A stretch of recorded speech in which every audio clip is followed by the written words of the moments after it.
Train Rajgarh station पर रुकती है। 25 वर्षीय अतुल, जो शहरी और निडर युवक है, प्लेटफॉर्म पर उतरता है। वह इधर उधर देखता है लेकिन कोई सवारी नहीं दिखती। वह पास ही खड़े एक टांगे वाले के पास जाता है। अरे भाई साहब, गांव में जाने के लिए कोई सवारी गाड़ी दिख नहीं रही है। गांव में भूत ऊत है क्या?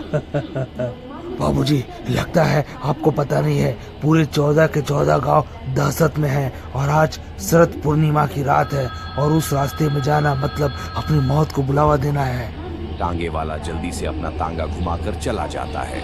अतुल मुस्कुराता है। गांव वालों का ना मसाला चाहिए हम सही लोगों को डराने के लिए। अतुल कंधे पर बैग डालता है और गांव की ओर पैदल बढ़ता है। चारों ओर घना जंगल है। हवा अजीब सी ठंडी और भारी महसूस होती है।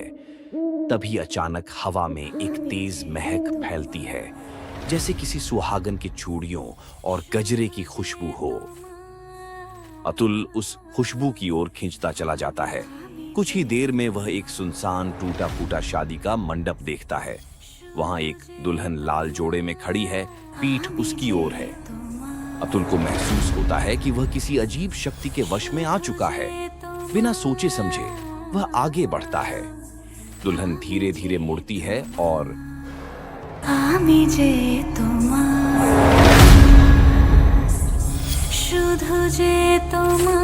की आंखें खुलती हैं। वह देखता है कि वह एक खाट पर बैठा हुआ है। शरीर में भयंकर दर्द हो रहा है। कौन हो तुम और मुझे यहाँ क्यों लाई हो तुम? सामने वही दुल्हन आती है। वह अपना घूंघट हटाती है और उसका चेहरा देखते ही अतुल की सांसें थमने लगती हैं। वह औरत नहीं, एक भयानक आत्मा है। उसका चेहरा जला हुआ है। आंखों की जगह गहरे काले गड्ढे हैं और मुंह से खून टपक रहा है। मैंने तुमसे शादी की, लेकिन तुम मेरे असली दूल्हा नहीं हो, तुम्हें मरना हो। इतना कहते ही वो चुड़ैल, वो भूतनी अतुल को मार देती है। अगले दिन गांव के चौक पर अतुल की लाश मिलती है, ठीक वैसे ही जैसे इससे पहले कई लोग मरे थे। कहानी अब दूसरी घटना की ओर बढ़ती है। दृश्य बदलता है। मनीष और आमिर, दो दोस्त, अपनी बाइक पर गांव जा रहे हैं। रास्ते में वे एक चौराहे पर रुकते हैं। मनीष, चल भाई, तालाब वाले रास्ते से चलते हैं, शॉर्टकट है। आमिर डरते हुए, पागल मत बन, उस तालाब में जो गया वो लौट कर नहीं आया। मनीष हंसता है और बाइक सीधे तालाब के रास्ते पर मोड़ देता है। आमिर घबराया हुआ बैठा रहता है। तालाब का इलाका पूरी तरह सुनसान है। हवा में सड़ांध भरी गंध है। चारों ओर अजीब सी नीरवता फैली हुई है। अचानक आमिर को ऐसा लगता है जैसे पानी में कोई हिलडुल रहा है। वह डर से मनीष की बाजू पकड़ लेता है। आमिर फुसफुसाते हुए, भाई कोई है पानी में। मनीष हंसता है और बाइक रोक देता है। वह तालाब की ओर देखता है। तालाब के किनारे एक औरत खड़ी है, सफेद कपड़ों में। उसके लंबे बाल चेहरे पर झूल रहे हैं। मनीष चिल्लाते हुए कहता है, कौन हो तुम?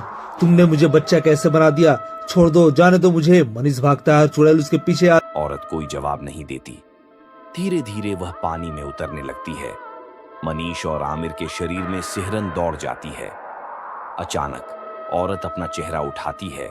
उसकी आंखें गहरी काली और चेहरे पर भयानक घाव हैं। अचानक तालाब में से दो कंकाल जैसे हाथ निकलते हैं और मनीष को पकड़ लेते हैं। वह चीखता है, लेकिन आमिर की चीख उसकी चीख में मिल जाती है।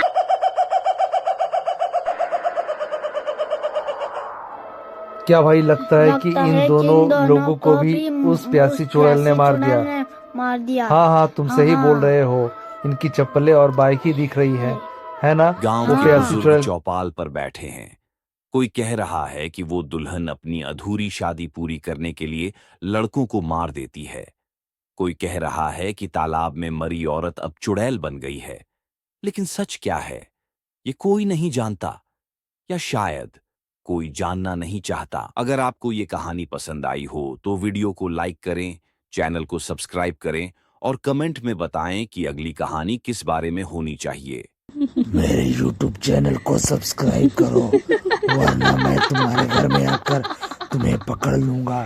Subscribe my channel.